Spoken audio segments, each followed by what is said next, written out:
understand, generally movie shooting का एक process है. Does it differs from shooting a horror comedy particularly or horror or no? That's okay. I can That's horror comedy. See, horror comedy का एक सबसे बड़ा rule होता है, आप लोगों को हंसा भी रहे हो, एक साथ डरा भी रहे हो, और वो बहुत ट्रिकी इमोशन है क्योंकि हंसाना और डराना तो अलग एक्सट्रीम ऑपोजिट इमोशन है. तो उसमें ना आपके पास एक बहुत तगड़ी कास्ट होनी चाहिए जिनको अच्छी एक्टिंग आती हो, जिनको टाइमिंग आती हो, और जो डरे तो कन्विंसिंग रहे. तो जब अभय का मैंने कास्टिंग किया या जब तरण का भी कास्टिंग किया, तो ऑडिशन के थ्रू कास्टिंग हुआ. इनका नए थे, हमने फिल्म की नहीं पहले और मेरे पास कुछ रेफरेंस था नहीं, तो मैंने ऑडिशन जो रखा था वो ऐसा था कि एक सीन था जहाँ पे बहुत डर रहा है, आपकी फटी पड़ी है और इतना डर रहा है कि मुझे हंसी भी आनी चाहिए आपको डरते हुए. तो वो एक कॉम्बिनेशन है ना, वो बहुत इंटरेस्टिंग है क्योंकि वो इजी नहीं है, वो सबको होता नहीं है. तो इन दोनों के कॉम्बिनेशन के वो ऑडिशन में उन्होंने बहुत सही किया था और वो कास्टिंग में खेल हमारा आई थिंक काफी वर्क हुआ. फिर एडिट में और लिखते वक्त तो हमने वो संभाला ही, बट मैक्सिमम फिल्म में दोनों डर रहे. आपने अगर सीन देख रहेंगे तो मुंजा उनको डरा रहा है, डर रहे, बहुत इंटरेस्टिंग डर रहे हैं. मेरा क्वेश्चन इज दैट जैसे कि आप पहले जब मैं छोटा था एक मूवी आई थी खिलौना बना खलनायक, वो आप सबने यस सबने देखी, सब देखी. काते बिच्छू वाली. आज के टाइम पे वही काम मुंजा करे. मैंने मूवी देखी, बहुत ही अमेजिंग मूवी थी, बहुत ही अच्छे, मतलब देख के मजा आ गया. मैं आपका कैरेक्टर जो था भूत वाला, मतलब स्पॉइलर दे दिया मैंने. पर आपको समझ में आया ना उनका मेकअप देख के कि क्या हुआ रहेगा गांव में. मतलब कि बहुत अच्छी एक्टिंग थी. तो उसके बारे में आपका कुछ टेक हो कि मतलब जैसे पहले जमाने में काते बिच्छू था के टाइम पे मुझे उसके बाद वो जो फिल्म आपके रेफरेंस जो आप रेफर कर रहे हो वो एक्चुअली एक मराठी फिल्म है ताते बिंजू की, जिसको डब करके हिंदी में ये नाम आया था और वो बहुत इतनी चली थी महाराष्ट्र में, वो सुपर डुपर हिट थी और फिर उसको डब करके ऑल ओवर इंडिया में रिलीज किया गया था और वो वहां पे भी चली थी. तो वो जो रेफरेंस है ना ताते बिंजू का, बिकॉज मैं महाराष्ट्र से आता हूँ, मेरा रीजनल सिनेमा का बैकग्राउंड है, मैंने 8-9 फिल्में बनाई है वहाँ पे, तो वो मेरे लिए भी एक आइकॉनिक फिल्म थी. और जो आवाज है मुंजा का या कुछ रेफरेंसेस मुंजा में भी है जो थोड़े से वो फिल्म के रेफरेंसेस से आते हैं. तो डेफिनेटली मैं बोलूंगा कि कुछ इंडिया में बनी आइकॉनिक फिल्में हैं. जैसे अभी छोटा चेतन, आपको अगर याद है वो फिल्म, मैं बहुत छोटा था तभी जब वो 3D फिल्म लगी थी थिएटर में, और छोटा चेतन देख के हम सब ऐसे लगे थे, वो भी थोड़ी हॉरर या फैंटेसी वाली फिल्म थी. तो उसमें भी एक ऐसा बच्चा है वो जो छोटा चेतन मैजिकल बनता है, तो वो जो दुनिया है ना वो बहुत मेस्मराइजिंग है. तो वो हमने थोड़ी रिक्रिएट करने की कोशिश की है मुंजा में. Sharmila, it's your first time in horror comedy, so how different it is because you shift the genre from horror comedy to a spy wars. So how was it and how's the journey been in from 2015 to 2024? You were always touted as the newcomer, till Munja's success, and Munja's success, as Aditya had also said before the release, he said that I'm hoping and people will, compare it with Stree, but then always a Stree will have a reference of Bhediya and Bhediya will have a reference of Stree. You said that. So Sharmila, what is your take on it? The success of Munja, which has come, and your journey as an actress, and now the shift of genres. Thank you. अब मैंने तो mic ही रख दिया इतने सारे सवालों पे, इस लाइक ये बात करेगी अब. No I will sum it up really short, but मैं ये कहूँगी कि ये जर्नी बहुत ही ब्लेस्ड रही है. I think as an actor मुझे ऐसे लगता है कि मैं कुछ तो सही कर रही होंगी क्योंकि मैं इस इंडस्ट्री से नहीं आती हूँ और मैंने कुछ 7-8 साल ऑडिशंस किए थे और तब मुझे बिल्कुल काम नहीं मिलता था और मुझे ना तब मैं असिस्टेंट डायरेक्टर का काम करती थी जस्ट बिकॉज मुझे सेट पे रहना था और मुझे सीखना था. तो वो जो जर्नी रही है उसके बाद आई थिंक पहली फिल्म मिलना ये बहुत ही स्पेशल चीज़ होती है. लेकिन आज मैं गर्व से कहूँगी पहली फिल्म हिट है और आई थिंक ये जर्नी बहुत ही स्पेशल है क्योंकि ऑडियंस का जो प्यार होता है हम as an artist I think हिट बस एक बाय प्रोडक्ट होता है. ऑडियंस का प्यार जो होता है वो सबसे ज़्यादा इंपॉर्टेंट होता है for an artist, for our craft. और आई थिंक कि वो ना हमें एक कॉन्फिडेंस भी देता है. तो आई थिंक कि आज मुझे मैं आज बहुत कॉन्फिडेंट फील कर रही हूँ और आई एम ग्रेटफुल कि इसके बाद मैं जो शिफ्ट कर रही हूँ टू द स्पाई यूनिवर्स थोड़ा कॉन्फिडेंस के साथ जाऊँगी और थोड़ा सा बिकॉज वहाँ पे मेरी फेवरेट एक्टर है आलिया भट्ट जी और to be a part of these two very big IPs जो मैडॉक की हॉरर कॉमेडी यूनिवर्स है और वायरफ की स्पाई यूनिवर्स है. एक एक्ट्रेस जो सिर्फ एक फिल्म ओल्ड है उनके लिए ये बहुत बड़ी रिस्पॉन्सिबिलिटी होती है, लेकिन आई थिंक कहीं ना कहीं मैंने हमेशा यही विश किया है कि मैं सबसे बड़ी फिल्में करूं, और आई थिंक आज ये मौका मुझे मिल रहा है, तो आई थिंक मैं पूरा हार्डवर्क करके आई एम होपिंग कि ऑडियंस को प्राउड फील करवाऊंगी इस जर्नी के बारे में। अच्छा, सवाल मेरा शर्वरी से है। शर्वरी, आपने इस मूवी की स्क्रिप्ट में ऐसा क्या देखा कि आपने सोचा कि मैं इस फिल्म के लिए हाँ बोलूं? आपने पिक्चर देखी है? तो फिर ये सवाल आप मुझे नहीं पूछते क्योंकि ऑनेस्टली ये एक बहुत ही न्यू एज एक्सपेरिमेंटल फिल्म है, और मैं जब आदित्य सर से मिली फर्स्ट टाइम, मेरे लिए एक्चुअली बहुत प्राउड फीलिंग थी, क्योंकि मैं भी महाराष्ट्र हूँ, मैं भी महाराष्ट्र बेल्ट से आती हूँ। मैं मुंबई में रहती हूँ, लेकिन मेरा गांव मोरगांव है जो महाराष्ट्र के इंटीरियर्स में है। मुंजा की कहानी मैंने भी सुनी हुई है, और आई थिंक हिंदी सिनेमा के बड़े पर्दे पर ऑल्सो एक ऐसा प्रोडक्शन हाउस लाइक मैडॉक, जिन्होंने पहले स्त्री दी है, भेड़िया दी है, जो सुपरहिट फिल्म्स हैं, वो एक ऐसी कहानी बना रहे थे जो महाराष्ट्र से रूटेड थी, जो मेरे कल्चर से आती थी, और आई थिंक मेरे लिए बहुत गर्व की बात थी।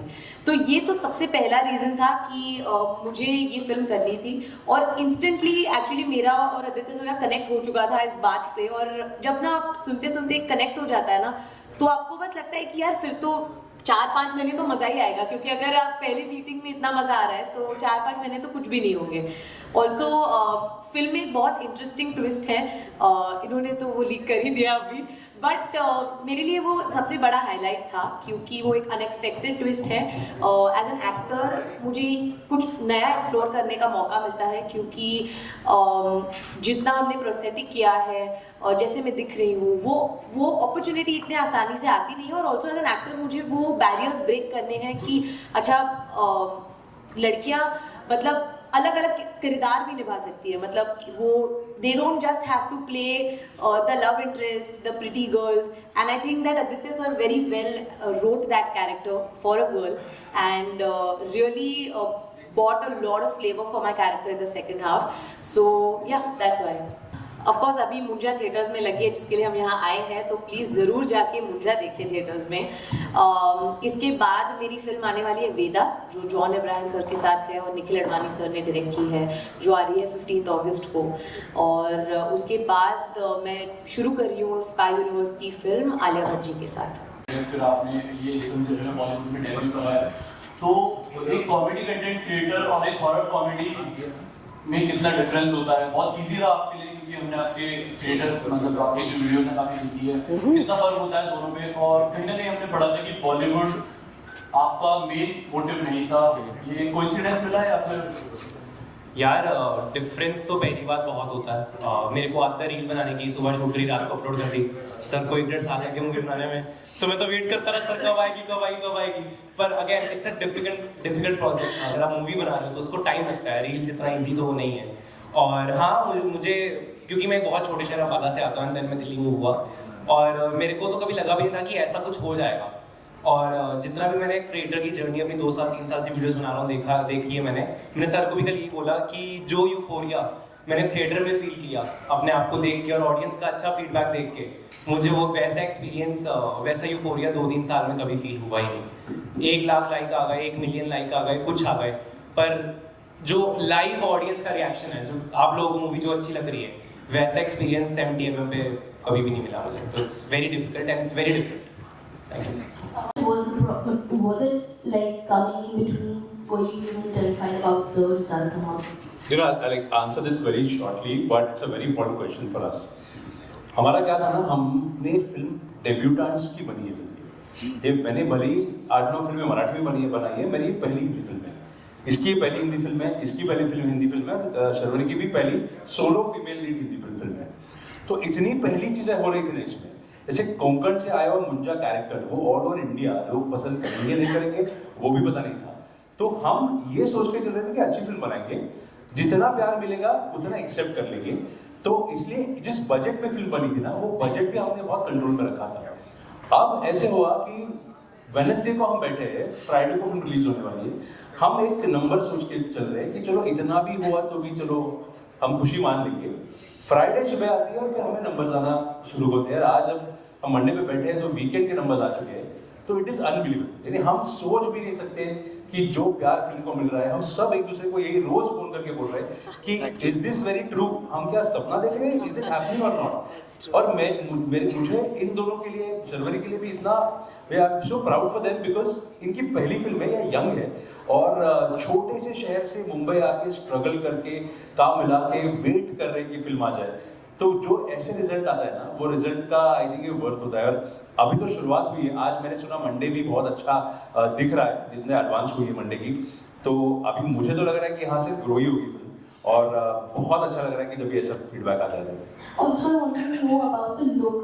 जो कभी हुआ ना सेटिंग्स एंड ऑल, कितना टाइम लगा ये? बहुत ये वेट कर रहे थे बहुत लगता था। शर्वरी तो वेट इनको पूछना हम बैठे हैं 6-6 घंटे वैनिटी के बाद, शर्वरी मैम का लुक हो रहा है। बहुत ज़्यादा। First of all, you guys are looking so good. Thank you. Congratulations for the success that the film is making. Assuming that you guys have seen Avengers, and there is a character called Groot. Yeah. Yes. Yeah. Is it something like really something ठीक है, I taken understand. from it or something like that? Because it's the same character that the Groot is growing and same as the was. No, एक मैं quickly सवाल का जवाब दूंगा कि people का पेड़ है, और पीपल के ये पेड़ पे रहने वाला मुंजा है। मुंजा जो स्टोरी है ना, वो स्टोरी ऐसे ही पात्र की है जो पीपल के पेड़ पे रहता है सालों से, बरसों से। वो पीपल के पेड़ का ही मुंजा बोला जाता है इसको। तो हमारे दिमाग में जो मुंजा जब आया तो भी ऐसे आया कि 70-80 साल अगर वो पेड़ पे बंधा है और उसकी आत्मा वहाँ पे पेड़ से बंधी है, तो मे बी वो पेड़ का टेक्सचर उसके बॉडी में आया रहेगा। वो अगर वहाँ पे छुप रहा है, किसी को दिख नहीं रहा है, तो मे बी वो पेड़ जैसे ही दिखता रहेगा, क्योंकि वो जब ये अंदर रहेगा तो कोई जाता ही नहीं है, ऊपर देखता है उनको दिखता ही नहीं है। तो हमने उसी थॉट को लेके उसको थोड़ा ट्री जैसा टेक्सचर दिया था। अभी वो कोइंसिडेंस है कि वो ग्रूट जैसा दिख रहा है, बट मुझे लग रहा है कि चलो जब फिल्म देखोगे ना, तभी आपको जो एनवायरनमेंट में उसको प्लेस करके देखोगे आप, तभी आपको कभी लगेगा नहीं कि वो ग्रूट को कॉपी किया है, आपको लगेगा सही लग रहा है। So Munja has a very crucial VFX element, and previously we have seen films like Adipurush and all, which were not very well received because of the VFX thing. And because now it is very easier for people to form an opinion on social media, I want to understand what was the VFX process like? How do you plan it? See, because you have said Adipurush, I don't want to draw comparisons. Because Adipurush Munjya के I think 20 गुना budget की film थी। तो जो budget के साथ हम काम कर रहे थे, उस बजट में हम जो बेस्ट दे पाए वो ये मुंजा था। हमें हमेशा लग रहा था कि मुंजा VFX ही होना चाहिए, क्योंकि वो जो चीज़ें कर रहा है ना फिल्म में, जो कूद रहा है, जो भाग रहा है, इसके पीठ पे चढ़ रहा है, वो एक्चुअल ह्यूमन के साथ करना इम्पॉसिबल था। हमने ट्राई भी किया था, वो वर्क नहीं हो रहा था। तो जिस बजट में हम मुंजा बना रहे थे, उस बजट में बेस्ट क्या दे सकते हैं, कितना अच्छा VFX दे सकते हैं, उस हिसाब से हमने एक बहुत अच्छी टीम इकट्ठा की। ये D-Neg नाम की कंपनी है, डबल नेगेटिव उसको बोला जाता है, जो हॉलीवुड की कंपनी है, जिन्होंने जस्टिस लीग या एक्वामैन या ड्यून जैसी फिल्मों पे काम किया है।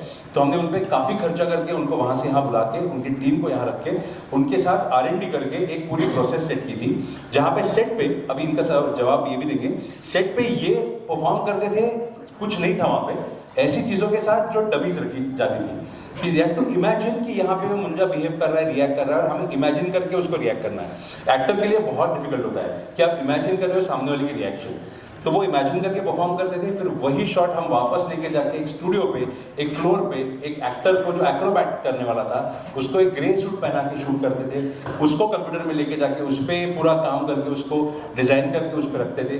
फिर एक तीसरा लड़का आता था जो सिर्फ एक्सप्रेशन देता था, तो उसके एक्सप्रेशंस को शूट करके हम उस पर लगाते थे। तो एक लंबी प्रोसेस थी, 1-1.5 साल की प्रोसेस थी कि मुंजा को बनाना, मुंजा को आपके सामने रखना। मे बी अभी नेक्स्ट टाइम जब भी सीक्वल बनेगा आपको थोड़ा अपग्रेडेड मुंजा भी दिखेगा, क्योंकि बजट भी थोड़ा ज़्यादा आएगा। बट आपको ये भी मैं बताऊंगा कि बहुत मेहनत के साथ जो दिख रहा है वो दिख रहा है, और हमें एक खुशी है कि जो लोग उसके बारे में इवन कमेंट भी कर रहे हैं ना, वो इस चीज़ के अवेयर है कि जिस बजट में मुंजा बनाया ना, उसके हिसाब से आप मुझे भी पूछोगे तो आई थिंक जो टीम ने काम किया वो इनक्रेडिबल काम किया है।